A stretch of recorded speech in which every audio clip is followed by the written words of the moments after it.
Bienvenidos a Liderando el Camino con Jesús. Le habla el hermano José Díaz y estamos continuando con esta serie en la epístola a los Romanos y nos encontramos en el capítulo número 9 y vamos a estar considerando los versículos del 14 al 18. Y el título del mensaje es La elección soberana de Dios. Así que quédese con nosotros, dele like a la página y deje sus comentarios. Que Dios te bendiga.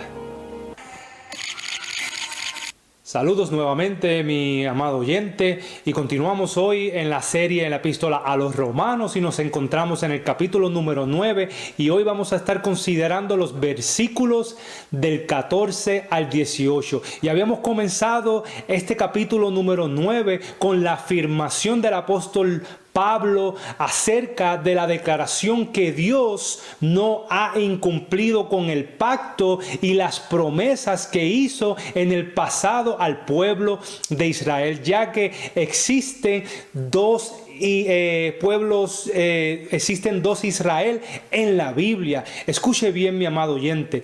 Este punto es sumamente importante y no se lo puede perder. Desde el principio de la creación, en la mente de Dios siempre ha existido en el plan divino dos Israel. Me explico. Uno, el cual es el Israel como nación a través de la promesa que le hace a Abraham y a Sara, y aquellos que creyeron por fe como Abraham, Isaac y Jacob hicieron. Es decir, existe un pueblo físico y el otro espiritual. Por lo tanto, las promesas y el pacto no fue hacia el Israel nominal, sino para el Israel espiritual. Al igual, la salvación no es para el cristiano nominal que está calentando la banca en la iglesia, sino para el cristiano espiritual que puso su fe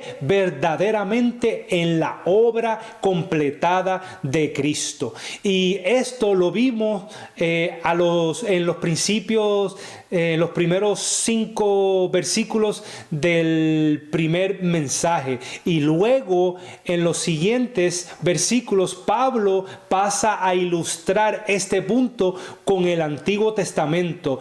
A pesar que Abraham tuvo más hijos al casarse con Cetura después que Sara muere, solamente Isaac es contado como descendiente según la promesa. Y lo mismo sucedió con Isaac y con Esaú y Jacob. A pesar que Isaac y Rebeca fueron padres legítimos de ambos gemelos, solamente uno, Jacob, es contado como descendiente según la promesa. Eso lo vimos en los versículos del 6 al 13 en el mensaje anterior. Ahora, esto fue una elección soberana de Dios. Y habíamos terminado que si no estás en acuerdo con la elección divina perfecta de Dios y que nunca falla, entonces deberías de considerar crear tu propio universo. Así puedes crear tus propias reglas, normas y leyes. Sin embargo, mi amado oyente, mientras usted y yo viva bajo este universo, deberemos regirnos bajo las normas, reglas y leyes de Dios. Ahora, los versículos del 14 al 18, Pablo nos presenta el carácter de la soberanía de Dios a través de la elección de individuos para salvación. Es decir, su elección a su vez se basa en el carácter. No se basa en el carácter o en el comportamiento humano, sino en el misterioso propósito de Dios desde antes de la creación. Diciéndolo de otra manera, Dios no ha violado su integridad personal como Dios. Los tratos misteriosos de Dios con la elección solo le pertenecen a Dios y no debemos de cuestionar su elección soberana. Bueno, pasemos al versículo número 14 de este mensaje que dice: ¿qué pues diremos? ¿Que hay injusticia en Dios? En ninguna manera. Aquí vemos nuevamente al apóstol Pablo anticipando las preguntas de los judíos legalistas religiosos, pero consistente con los legalistas y fariseístas de esta generación actual. La objeción o el argumento que traen es este: ¿es justo que Dios perdone a Jacob y a Esaú? No. ¿Es justo de parte de Dios que ame a uno y aborrezca al otro?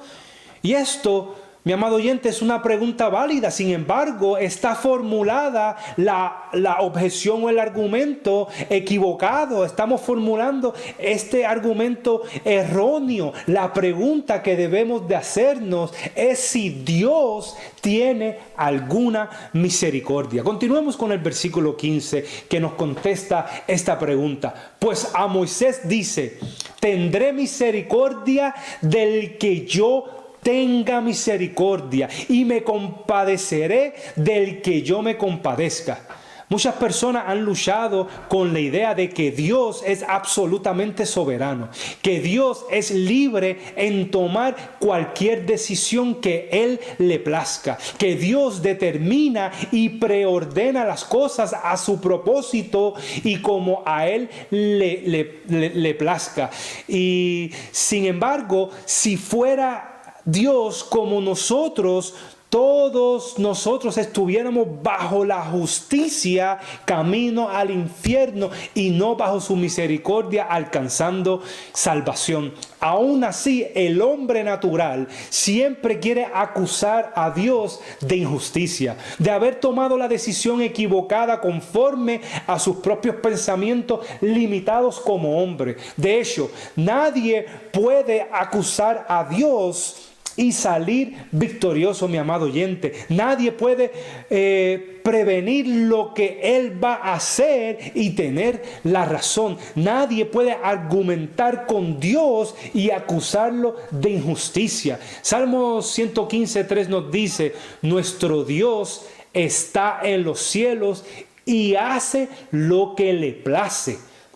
Dios es soberano y Él es el ser divino más alto que existe en todo el universo. Él es el Rey absoluto. Él posee la máxima autoridad y su voluntad se cumple siempre, tanto como en el cielo como también en la tierra. Dios es Dios, perfecto en todo, y actúa exactamente como Dios, creador de todas las cosas. Daniel 4:35 dice: todos los hombres de la tierra no son nada comparados con Él. Se refiere a Dios.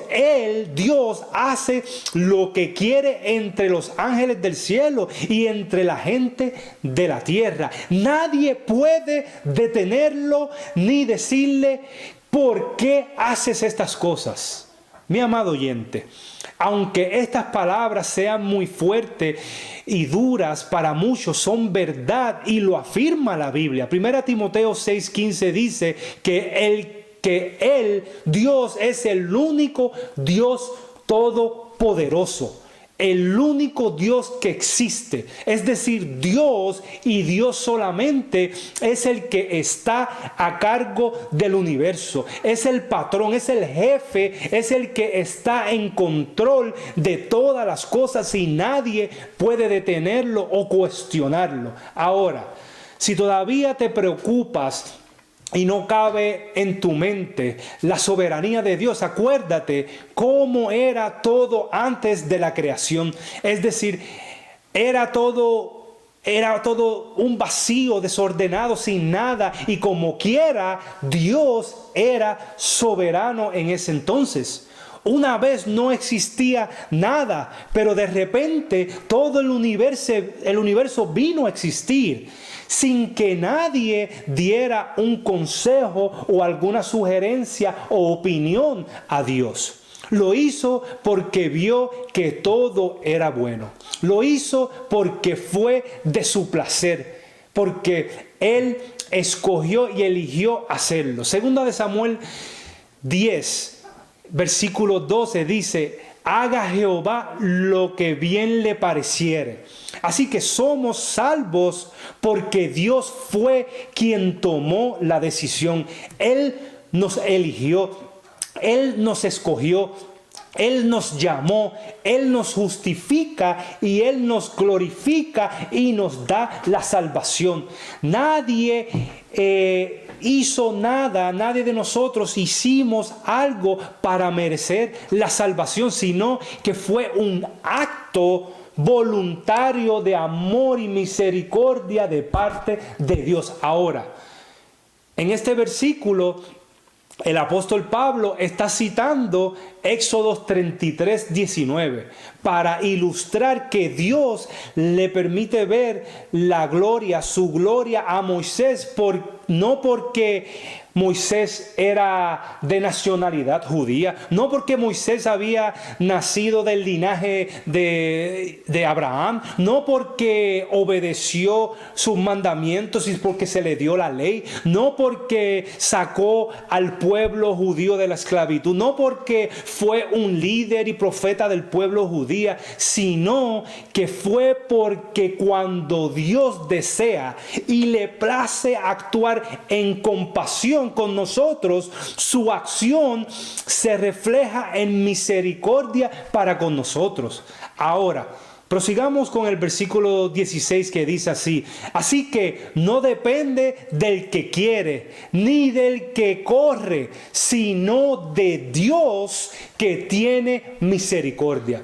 La misericordia de Dios, mi amado oyente, no se apoya en el nacimiento natural de una persona, mucho menos en las obras y en los méritos y en el carácter de esa persona.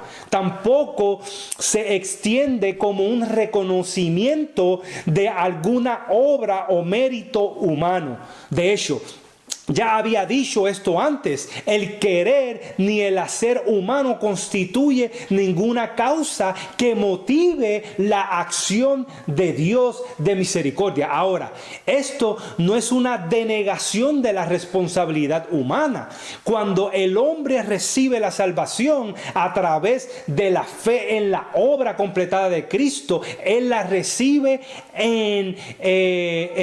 no en contra de su voluntad, y mucho menos en contra de la voluntad de cada persona, sino la recibe libremente, y él la recibe porque él también escoge recibirla. Mi amado oyente, no somos salvos en contra de nuestra voluntad. Somos igual de libres para elegir lo que hacemos en la gracia, ahora que estamos en Cristo, como éramos igual de libres para elegir nuestra voluntad en el pecado.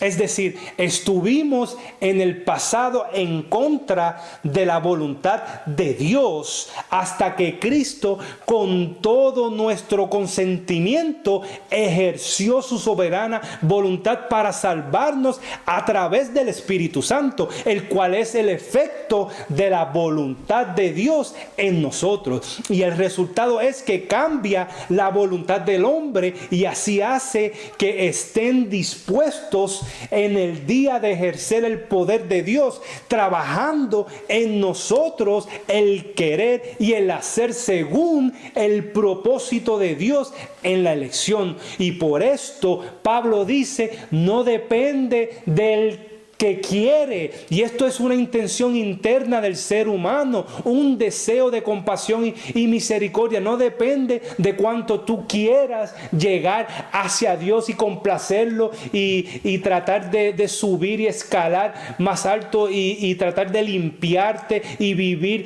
un tipo de vida bueno, ni del que corre. Y estos son los esfuerzos externos que puede realizar cualquier persona, cualquier ser humano. Es decir, no es porque uno lo desea o lo trata de perseguir, sino de Dios que tiene misericordia. En otras palabras, la misericordia que viene de Dios no se extiende como un deseo humano, mucho menos por sus obras o su carácter. Dios predetermina su misericordia con los que Él quiere solamente. Y esto fue lo mismo que vimos en el mensaje anterior acerca de Esaú y Jacob. Dios predeterminó escoger a Isaac y a Jacob a través de su elección soberana y majestuosa. No obstante, Isaac y Jacob confirmaron esta elección en vida a través de la fe que ellos tuvieron. Ahora, al ver el versículo 17 que dice, porque la Escritura dice a Faraón, para esto mismo te he levantado, para mostrar en ti mi poder y para que mi nombre, el nombre de Dios, sea anunciado por toda la tierra. Aquí Pablo está agarrando otra ilustración del Antiguo Testamento, y esta la encontramos en Éxodos 9:16, y dice, y a la verdad yo te he puesto para mostrar en ti mi poder y para que mi nombre sea anunciado en toda la tierra. Aquí podemos ver el mismo concepto que Pablo introdujo al principio acerca de las dos Israel. Una fue elegida como nación versus la otra espiritual llamada para salvación. Y esta ilustración de Faraón Faraón en realidad fue escogido. Él fue levantado y elegido por Dios, no para ser salvo, sino para cumplir un propósito en el plan eterno divino de Dios. Por esto lo puso en poder y autoridad, para así convertirse en el medio de la mayor exhibición del Antiguo Testamento del poder redentor de Dios en la historia humana. Por lo tanto, la elección de Dios para poner a Faraón en poder fue con el propósito de demostrar el poder de Dios y declarar, dice, su nombre, ya que Dios le plació utilizar esta ocasión para mostrar su gloria. ¿Y cómo lo hizo? Bueno, en Éxodo nos declara que en 10 ocasiones Dios endureció el corazón del faraón. O sea, en 10 ocasiones vemos cuando Dios endurece el corazón del faraón. Sí, mi amado oyente, Dios endureció el corazón del faraón. Y el faraón confirma esto con su propio acto de no dejar ir libre al pueblo de Israel y endurecer su propio corazón. Y ahí es que radica la tensión irreconciliable entre la soberanía de Dios y la responsabilidad humana. Ahora, el Nuevo Testamento también crea un balance y nos da otro ejemplo claro de la elección soberana de Dios, y que ha traído mucha controversia y malas interpretaciones. Y lo vemos con un personaje muy conocido, con Judas. Judas fue elegido antes que él naciera para traicionar a Jesucristo. Sin embargo, llevó la culpa por su propia decisión voluntaria. Él tuvo una opción para arrepentirse. Ahora, el apóstol Juan nos relata esta historia en el capítulo número 6, y vamos a estar leyendo versículos 63 al 71. El 63 dice: el Espíritu es el que da vida. La carne para nada aprovecha. Las palabras que yo os he hablado son espíritu y son vida. Pero hay algunos de vosotros que no creen, porque Jesús sabía desde el principio quiénes eran los que no creían y quién le había de entregar. Y dijo: por eso os he dicho que ninguno puede venir a mí si no le fuere dado del Padre. Desde entonces muchos de sus discípulos volvieron atrás y ya no andaban con él. Dijo entonces Jesús a los 12: ¿quieren acaso iros también vosotros?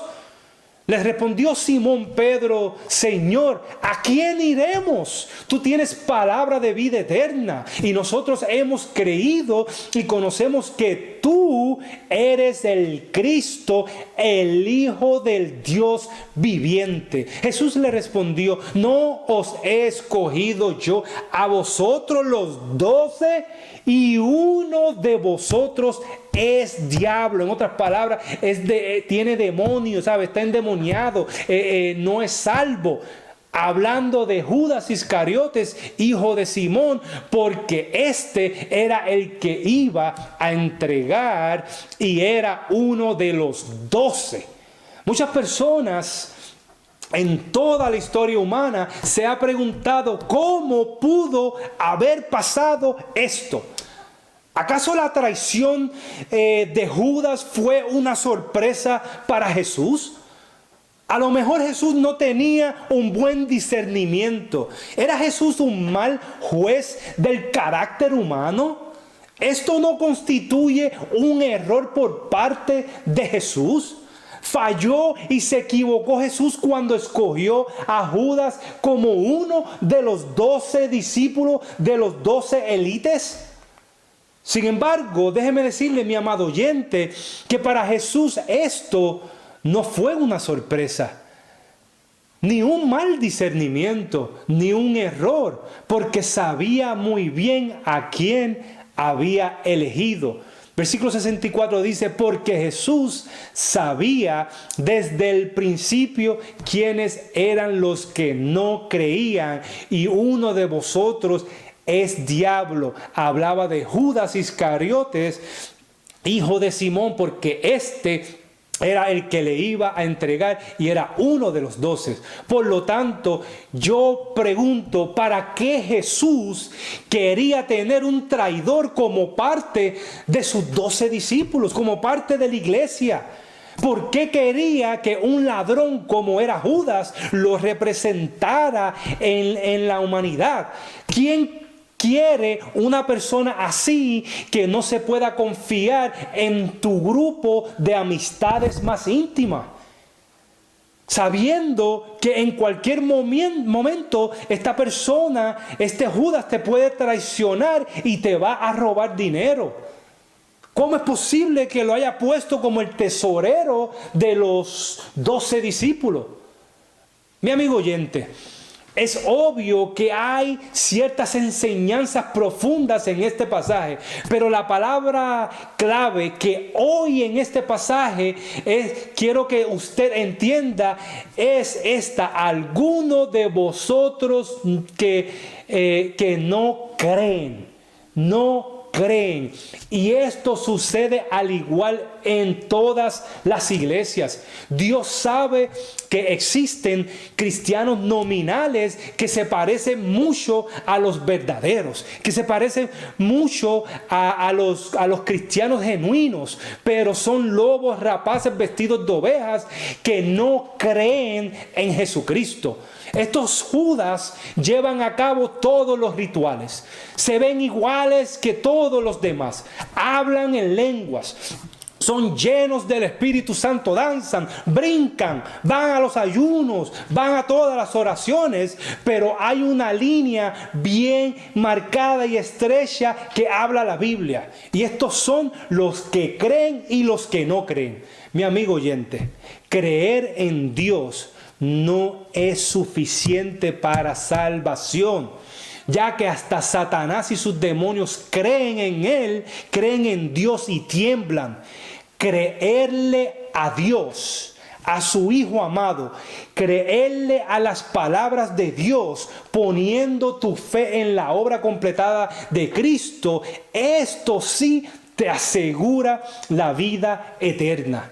La Biblia es clara al decir que si crees en el Señor Jesucristo serás salvo. Tienes que creer en esas palabras. Pero el problema está en que Judas, a pesar que formaba parte de los 12 discípulos y se parecía a ellos en el hablar, se vestía como ellos, oraba junto con ellos, estuvo presente cuando hicieron milagros y prodigios, fue elegido por Jesús mismo y fue el tesorero de este grupo élite de discípulos, no creía, pero falló en algo, en que nunca puso su confianza en Jesús, nunca puso su fe en Jesucristo, nunca se arrepintió de corazón, nunca le creyó a Dios.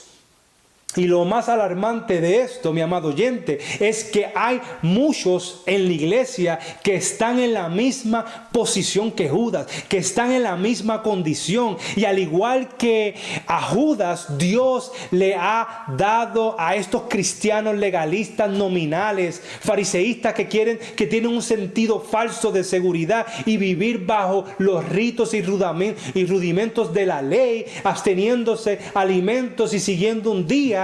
Lamentablemente, estas personas todas tienen la oportunidad y la posibilidad de aceptar la gracia de Dios y seguir a Cristo fielmente en libertad, creyendo solamente en fe, en la gracia. Pero Judas estuvo, mi amado oyente, déjeme decirle, en el seminario más avanzado de toda la historia, porque el presidente y el principal y único maestro era Jesús mismo. Y lo mismo vemos con muchas personas, muchos fariseístas legalistas que han asistido a la iglesia, seminarios, pero están igual que Judas. Gozaba Judas de privilegios y era bendecido por Dios. Sin embargo, su corazón estaba lejos de Dios. Hoy vemos lo mismo en la iglesia, como cristianos nominales, líderes, pastores, ahora que algunos se declaran apóstoles y profetas y evangelistas, que reciben dones, talentos, bendiciones y privilegios porque están en la iglesia y forman parte de estos ministerios, pero Dios sabe muy bien que sus corazones están llenos de maldad, están torcidos. Tenemos que entender que Jesús escoge a Judas para ayudarnos a entender lo que el apóstol Pablo nos enseñó en el capítulo número 7 de Romanos acerca de la advertencia de vivir con un sentido falso de seguridad, tener una religiosidad falsa y la necesidad que tenemos nosotros de entender la justificación solamente por la fe.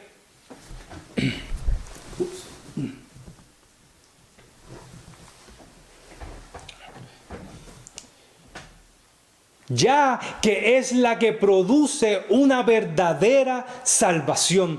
Es decir, el medio ambiente religioso no es propicio para entrar al cielo. De hecho, Judas tuvo el medio ambiente perfecto para alcanzar perdón y salvación. ¿Tenía Judas una opción? Preguntamos. Claro que sí. ¿Tenía Judas una opción, mi amado oyente? Sí. ¿Se le obligó a traicionar a Jesús? No, claro que no. Dios utilizó su poder para limitar su libre albedrío. Mucho menos, mi amado oyente. ¿Tuvo la oportunidad de arrepentirse? Claro que sí. ¿Jesús lo amaba? Claro que sí. Por algo Jesús lo llamó su amigo. Sin embargo, la lógica humana nos dice que como Dios es soberano y Él ya había elegido no salvar a Judas, entonces el pobre Judas no tenía opción. Y esto, mi amado oyente, es un error pensar de esta manera. De hecho, Judas tuvo mucho más opciones de alcanzar salvación y oportunidades que nosotros en esta época. Porque Él estuvo con Dios, con Jesucristo, Dios hombre. Dios sabía esto desde el principio de la creación, las opciones que tenía Judas. Pero esto no detuvo el plan divino de Dios. La soberanía de Dios y la responsabilidad del ser humano es algo irreconciliable. Por lo tanto, aquí podemos ver, al igual que Pablo, hay una advertencia con los legalistas, con los fariseístas, con crear un sentido falso de seguridad, que tienen, que crean ritos y reglas para poder ganarse o para poder mantener su santidad. Pero hay también una palabra aquí de aseguranza, y es que nada está fuera del balance en la elección soberana de Dios para su propósito y divino, y eterno. Ya que Dios sabe todas las cosas, mi amado oyente, déjeme darle acuerdo de que usted y yo vemos las cosas desde nuestra propia perspectiva solamente. Sin embargo, Dios ve todo lo que existe en el universo. Usted y yo moramos en el tiempo, pero Dios mora en la eternidad. No hay nada fuera de su control. Ni una sola molécula en el universo se puede mover sin su consentimiento, sin su permiso. Ahora, déjeme aplanar el terreno un poco. Existe todavía la responsabilidad del ser humano. Y la diferencia la vemos entre el arrepentimiento de Simón Pedro, que fue genuino, y el de Judas. Judas caminaba en pecado desde el principio y en maldad todo el tiempo. Su corazón estaba torcido desde el principio y lejos de Dios. Exteriormente él era un religioso como todos los demás fariseos. Seguía todos los ritos y rudimentos de la ley. Tenía un sentido falso de seguridad porque puso su confianza en el medio ambiente. Sin embargo, fue elegido por Jesús, pero no había sido salvo. No tuvo un nuevo nacimiento, es decir, no fue salvo. En el otro lado de la moneda podemos ver a Simón Pedro, un hombre ordinario, torpe en hablar, impulsivo, prepotente, pero Dios lo guardó y confirmó en vida la elección soberana de Dios, porque Pedro sí puso su fe y su confianza en Jesucristo absolutamente. ¿Y dónde podemos encontrar eso? Bueno, en el versículo 68 del pasaje del capítulo 6 de San Juan que leímos anteriormente, que dice: le respondió Simón Pedro: Señor, ¿a quién iremos? Tú tienes palabra de vida eterna y nosotros hemos creído y conocemos que tú eres el Cristo, el Hijo del Dios viviente. Pedro sí tuvo un nuevo nacimiento. Pedro sí tuvo un nacimiento genuino. Pedro sí puso su fe y su confianza completamente en Jesús. Pasando ahora al versículo número 18, leemos que dice: de manera que de quien quiere tiene misericordia, y al que quiere endurecer, endurece. La primera parte de este versículo habla del suceso antes mencionado acerca de Moisés y cuando Dios le permite ver su gloria. Y la segunda parte habla del faraón cuando el pueblo egipcio estaba esclavizado, el pueblo judío estaba esclavizado por los egipcios. Ahora, la escritura habla que Dios endureció el corazón del faraón, pero primeramente el faraón ya había endurecido su corazón. Metafóricamente, endurecer significa volverse obstinada o obstinado.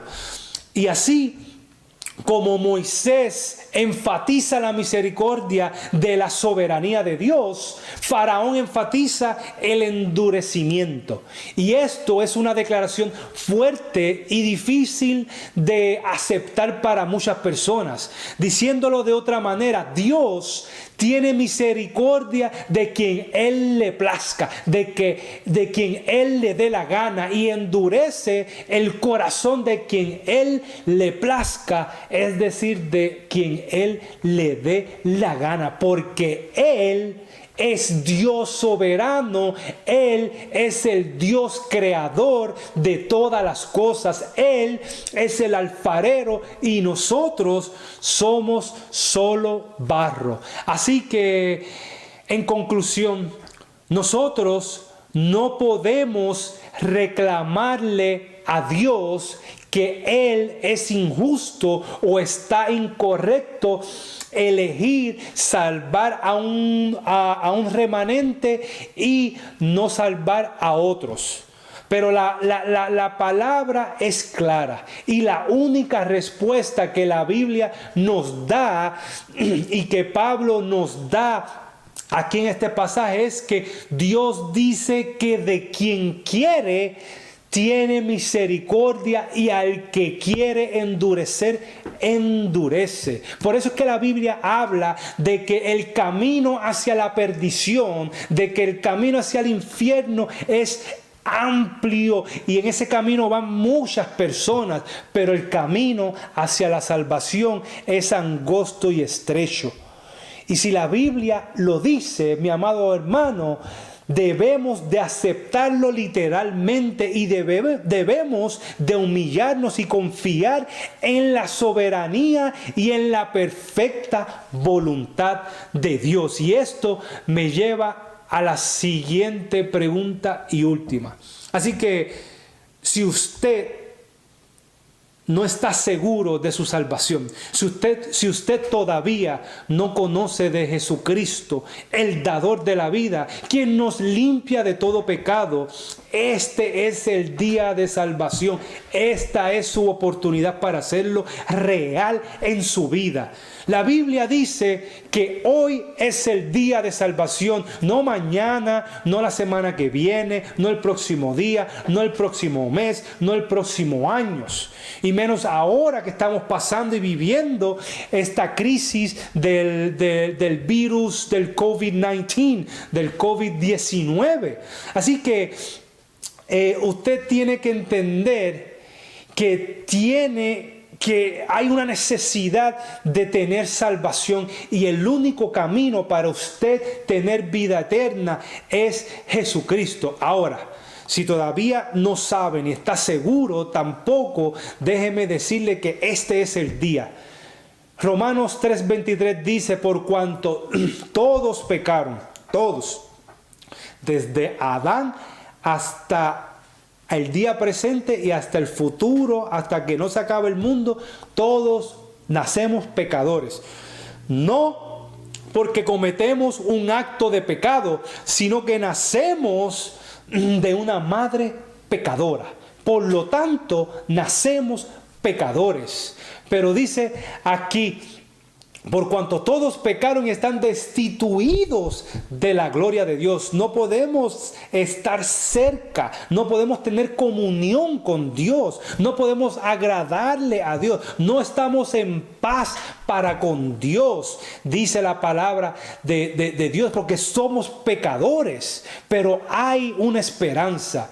Dice, porque la paga del pecado, entonces como somos pecadores, la paga, lo que te va a pagar tu vida llena de pecado, dice la palabra, que es muerte eterna. Mas la dádiva, el regalo, este es el don de Dios, es vida eterna en Cristo Jesús, Señor nuestro. Y esto, ¿cómo nosotros podemos obtener entonces la salvación? ¿Cómo podemos poner nuestra fe en la obra completada de Jesucristo? Romanos 10, 9, 10 y 13 nos ayuda un poco. Tenemos que creer en estas palabras. Dice así: que si confesares con tu boca que Jesús es el Señor y creyeres en tu corazón que Dios lo levantó de entre los muertos, serás salvo. Porque con el corazón se cree para justicia, pero con la boca se confiesa para salvación. Porque todo aquel que invocar el nombre del Señor genuinamente, verdaderamente será salvo. Ahí está la clave. Con fe verdadera. Si usted invoca el nombre del Señor como Judas, lamentablemente no se vista que no va. ¿Por qué? Porque Efesios 2, 8 y 9 dice, porque por gracia sois salvos por medio de la fe. Y esto no de vosotros, pues es don de Dios, no por obras para que nadie se gloríe. Y ahora que usted es salvo, ahora que usted tiene el Espíritu Santo, viene a morar en su vida, en su corazón, ahora usted tiene vida eterna y comienza a vivirla en este mismo instante. Primera de Juan 5, versículos 13 dice, y estas cosas os he escrito a vosotros. ¿A quiénes? ¿Quiénes son vosotros? A los que creéis en el nombre del Hijo de Dios. A los que ahora son salvos, a los genuinos. ¿Para qué? ¿Para qué se escriben estas cosas? Juan dice, para que sepáis que tenéis vida eterna. Para que usted, mi amado oyente, sepa que usted tiene vida eterna ahora mismo en este instante, si puso su fe en la obra completada de Jesucristo. Así que hasta aquí terminamos, mi amigo oyente. Será hasta la próxima, Dios mediante. Que Dios lo llene de su abundante gracia. Dios te bendiga. Dele like a la página, compártela y deje sus comentarios. Nos vemos en el próximo mensaje.